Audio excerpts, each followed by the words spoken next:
শিক্ষা সংক্রান্ত গুরুত্বপূর্ণ আপডেটগুলো পেতে হলে অবশ্যই শুভেন্দু একাডেমি চ্যানেলটি সাবস্ক্রাইব করুন। পাশে থাকা বেল আইকনটিতে ক্লিক করে ভিডিওটি বেশি বেশি করে শেয়ার করুন।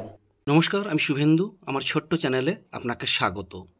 এরিয়ার ডিএ সংক্রান্ত অত্যন্ত গুরুত্বপূর্ণ একটি আপডেট আজকের পত্রিকাতে উঠেছে, সেটাই আপনাদের সঙ্গে শেয়ার করতে চাই।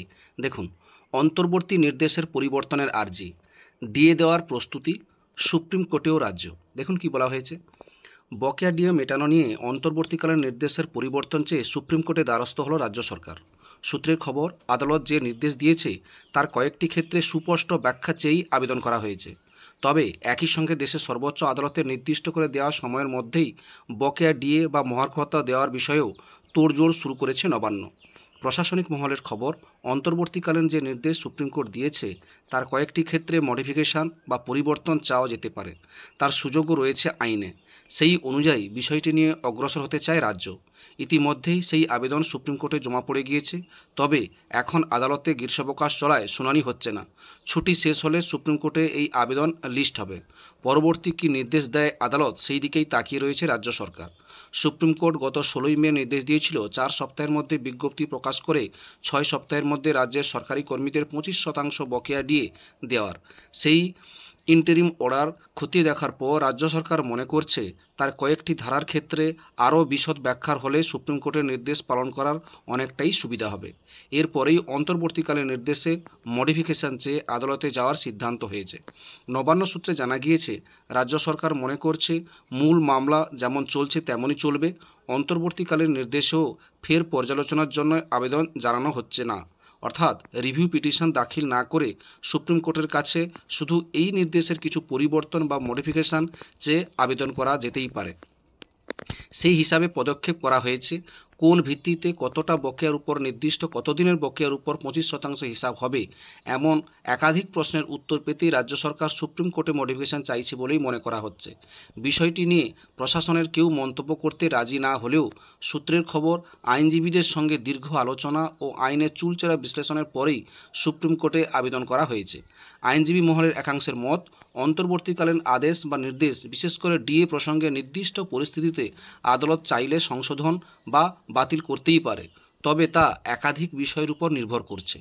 একই সঙ্গে তারা এও জানাচ্ছেন, অন্তর্বর্তীকালীন আদেশ বা নির্দেশ সাধারণত অস্থায়ী এবং মূল মামলাটি বিচারাধীন থাকাকালীন একটা তাৎক্ষণিক বিষয় বা চাহিদা পূরণের জন্য দেয়া হয়ে থাকে। এক্ষেত্রে বকেয়া ডিএর 25% নিয়ে কিছুটা অস্পষ্টতা রয়েছে বলেই মনে করছে নবান্ন। তবে যেহেতু সুপ্রিম কোর্টে গ্রীষ্মাবকাশ পরেই জুলাই মাস খুলবে, তাই যে নির্দেশ দেওয়া হয়েছে তা পালন করা হবে বলেই খবর। সেক্ষেত্রে রাজ্য সরকারি কর্মীদের 25% হিসাব করে কিভাবে বকেয়া ডিএ মেটানো হবে তা নিয়েও প্রস্তুতি চলছে। নবান্ন সূত্রে খবর, সুপ্রিম কোর্টের নির্দেশের মতো বিজ্ঞপ্তি প্রকাশের সময়সীমা শেষ হচ্ছে 15ই জুন এবং বকেয়া ডিএ দেওয়ার জন্য নির্দিষ্ট সময় 6 সপ্তাহ শেষ হবে 30শে জুন। তাই সুপ্রিম কোর্টে রাজ্য সরকারের আবেদন নিয়ে শুনানি কবে হবে তা এখনই চূড়ান্ত না হওয়ায় আদালতের নির্দেশ মতো ডিএ দেওয়ার প্রস্তুতি চালাচ্ছে নবান্ন। তবে 25%-এর হিসাব রাজ্য সরকার আপাতত একটি নির্দিষ্ট সূত্র মেনেই করছে বলেই খবর। রাজ্য সরকারের বিভিন্ন দপ্তরে প্রায় 2.5 লক্ষেরও বেশি কর্মী, প্রায় 4 লক্ষের কাছাকাছি স্কুল শিক্ষক ছাড়াও পঞ্চায়েত, পুরসভা, পুরনিগম, সরকার পোষিত স্বশাসিত সংস্থার প্রায় 1 লক্ষ কর্মী ধরলে প্রায় 8 লক্ষেরও বেশি বকেয়া মহার্ঘ ভাতা পাবেন। এর সঙ্গে অবসরপ্রাপ্ত কর্মীদের সংখ্যা ধরলে সব মিলিয়ে সংখ্যা হবে প্রায় 10 লক্ষ। এই বকেয়ার ক্ষেত্রে রোপা রুল অত্যন্ত গুরুত্বপূর্ণ। রোপা 2009 সালে 2008-এর 1 এপ্রিল থেকে লাগু হয়েছিল 2019-এর 31শে ডিসেম্বর পর্যন্ত। সরকার হিসাব অনুযায়ী 2008-এর 1 আগস্ট থেকে 2019-এর 31শে ডিসেম্বরের মধ্যে যারা বেতন পেয়েছেন বা এখনও কাজ করছেন তারাই এই বকেয়া ডিএ পাবেন।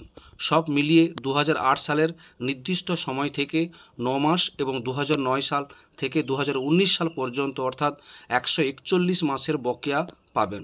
যখন চাকরিতে যোগ দিয়েছেন সেই মাস থেকে হিসাব করে পাবেন। তবে 2019-এর পর যারা চাকরিতে যোগ দিয়েছেন তারা যেহেতু রোপা 2009-এর আয়তায় চাকরি শুরু করেননি, তাই এই বকেয়া তারা পাবেন না।